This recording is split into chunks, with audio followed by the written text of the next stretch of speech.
Hey, what's up guys, Claak here, and today I'm going to be showing you the Resto Druid talents you should be running for 7.2 for PvP. For the first talent, you're going to want to run Snare and Ward, and Snare and Ward is a hot, and pretty much Resto Druids revolve around hots this season. So this is very strong. You can run Prosperity, but I wouldn't recommend it. But if you're dead set on doing it, it can work out decently.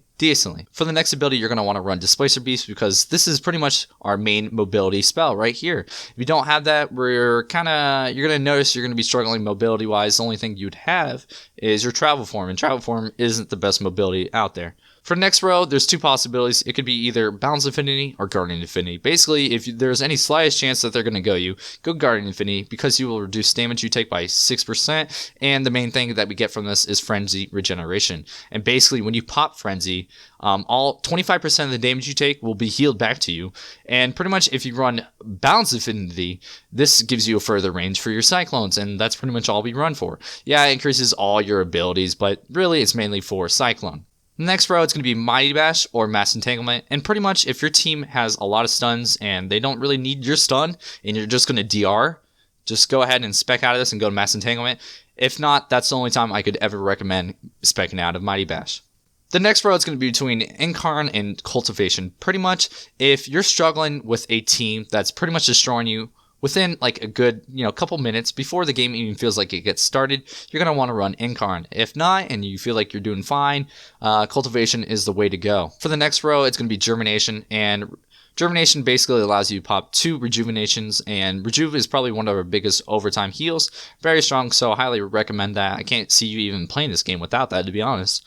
For the next row, you're going to want to run Stonebark because this reduces Ironbark by 30 seconds and increases overtime heals on that target by 20%. Very strong. I wouldn't recommend Moment Clarity. I know some people like to run it, but we don't have a mana issue at all, so it's always going to be Stonebark. Now time for the PvP talents. What you're going to want to do here is you're going to want to run Adaptation. Adaptation is probably most of the time going to be best. The only time I would ever really recommend Glider Medallion is when you need to trinket a specific thing.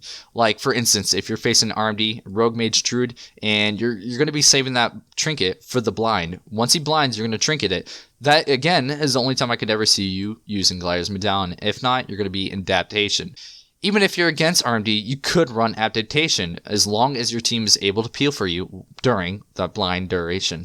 For the next row is very simple. There's between two, Vim and Vingor and Defender of the Week. Basically, if the team goes you, you're not going to run Vim and Vingor. If there's any chance at all, do not run this talent. And vice versa, if you know they're going to go you, you're going to run Defender of the Week. Pretty simple, right? For the next row, you're going to want to run Druid of the Claw. Most of the time, teams this season don't have any trouble doing damage, so it's all about survivability. You can run Thorns, and it will help, do a little bit extra damage. But again, if there's even that slightest chance to go you and you don't have this, you're pretty much going to be screwed. It's going to hinder you tremendously. You wouldn't believe it. For the next row, you're going to want to run Cyclone. Cyclone is one of our main Druid abilities. We pretty much revolve around Cyclone. The only time I could see you not running Cyclone would be to run Deep Roots. And basically, it's because your team has already Cyclones or there's already too many Fears on the team. Basically, if you play with a lot of Warlocks or Priest or another Druid, you would run Deep Roots. For the next row, it's going to be between two. That is Revitalize and Fortify Bark. And basically, the most easiest way I can put it is if you're facing casters, you're going to run Fortify Bark. If there's any melee at all, you're going to run Revitalize. Revitalize will pretty much counter that melee, at least help out a lot. And now for the last talent, which is pretty much the best ability that Resto Druids have gotten this whole expansion, is Overgrowth. Overgrowth is pretty much your oh shit button, and anytime you're in an oh shit moment, you pop your oh shit button, which is Overgrowth. You cannot beat this.